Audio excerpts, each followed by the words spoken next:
अस्सलाम वालेकुम viewers. Welcome back to my channel food with art. कैसे हैं आप सब? उम्मीद करती हूँ आप सब ठीक ठाक होंगे। मैं भी ठीक हूँ अल्हम्दुलिल्लाह।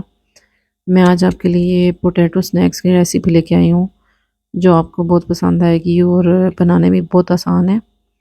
आप इजीली बच्चों को फटाफट बना के दे सकते हैं। स्कूल के लंच के लिए तो बहुत आसान है और बना के सेव भी कर सकते हैं। जब आपको बना के देना हो तो फ्रीज़र से निकाल के थोड़ी देर के लिए रख दें और इसे बना के दे सकते हैं आप फ्रेश फ्रेश।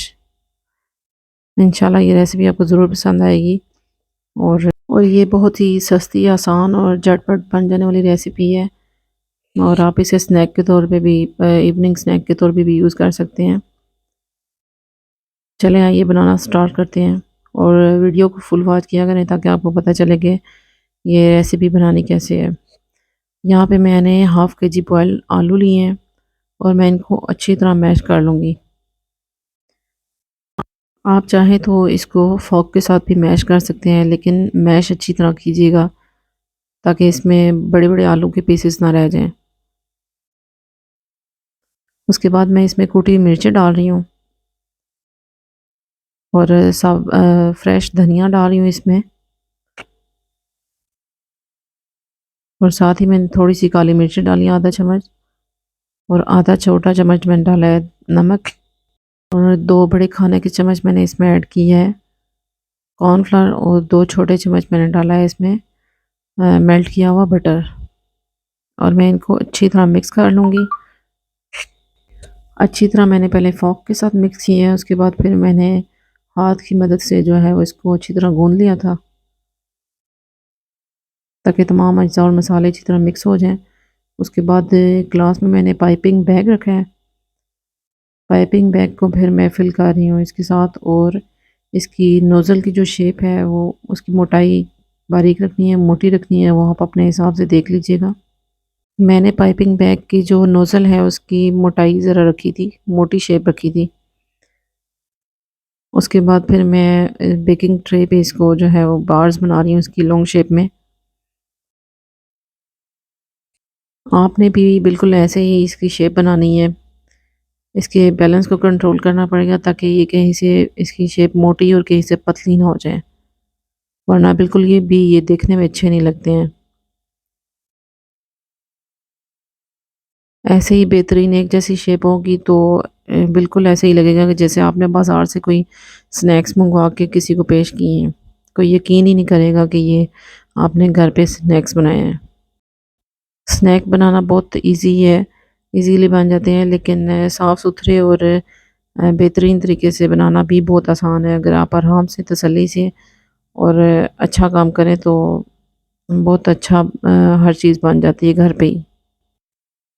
ये बनाने के बाद ट्रे में जितनी भी बार्स आई हैं, इनको बनाने के बाद मैंने तकरीबन 30 मिनट के लिए वैसे मुझसे तो ज़्यादा ही फ्रीज़ हो गई थी। मैंने रात को बनाई थी और सुबह बच्चों को जो है वो लंच में स्नैक्स ये भेजे थे। तो आप भी ऐसे कर सकते हैं। अगर बनाने से पहले इसे थोड़ी देर पहले निकाल दें और या फिर अगर आप अपने उसी टाइम बनाने हैं तो 30 मिनट के लिए सिर्फ फ्रीज़ करें।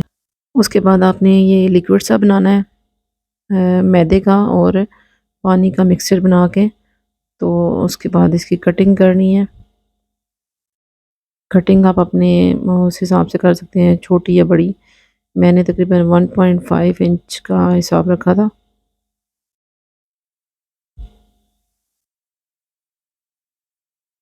आप देख सकते हैं थोड़े से मुझसे प्रेस नहीं हो रहे क्योंकि मुझसे फ्रीज़ ज़्यादा हो गए थे।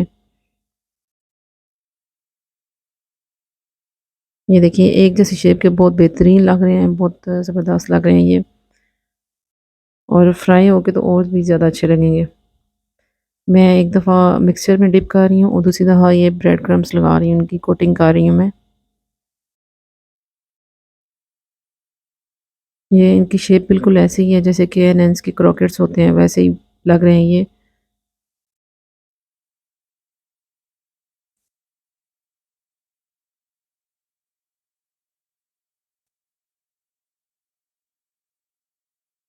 आप हाथ का यूज़ ना करें ताकि अगर हाथ गीले होंगे तो आप उठा के रखेंगे तो फिर इस तरह इसके साथ से ब्रेड क्रम्स उतर जाएँगे।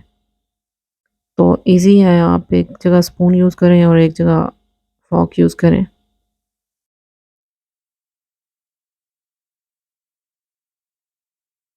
बहुत आसानी से और झटपट बन जाने वाली रेसिपी है। और बाहर से इतनी महंगी-महंगी चीज़ें लेके बच्चों को लंच देना करना बहुत मुश्किल है आजकल के महंगाई के दौर में। तो ये आसान सी मज़ेदार सी रेसिपी बना के दें बच्चों को और घर पे ही ताज़ी-ताज़ी चीज़ें बना के दिया करें। बच्चे भी खुश हो जाते हैं और हेल्थ के लिए भी घर की बनी चीज़ें अच्छी होती हैं।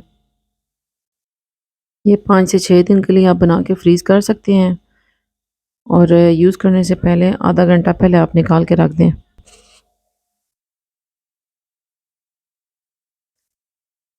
आपके पैन में जितने भी आते हैं उतने आप फ़िलहाल कर लें रेडी, या जितने आपको चाहिए आप उतने रेडी कर लें और पैन को मीडियम फ्लेम पे रखें, बहुत स्लो भी ना रखें क्योंकि हमने सिर्फ उसकी इसको कुक करना है क्योंकि आलू भी बॉयल है हमारे पास। तो मीडियम फ्लेम पे इसको कुक करें। इसका कलर गोल्डन होने तक इसको पकाएं।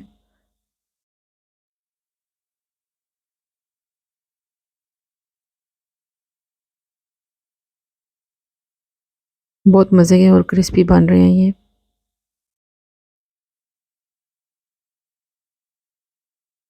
कोई बेकिंग पाउडर वगैरह कुछ भी डालने की ज़रूरत नहीं है, बहुत आसानी से और कम इंग्रेडिएंट के साथ ये रेसिपी बन रही है।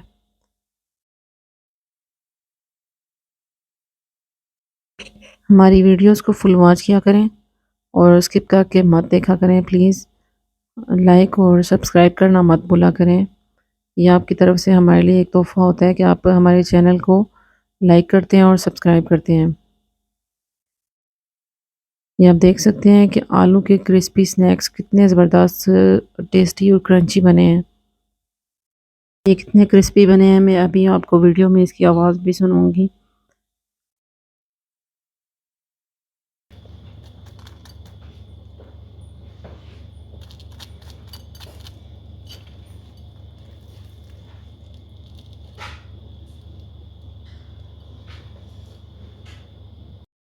मेरी ये रेसिपी आपको पसंद आई है तो वीडियो को फुल वॉच कीजिएगा।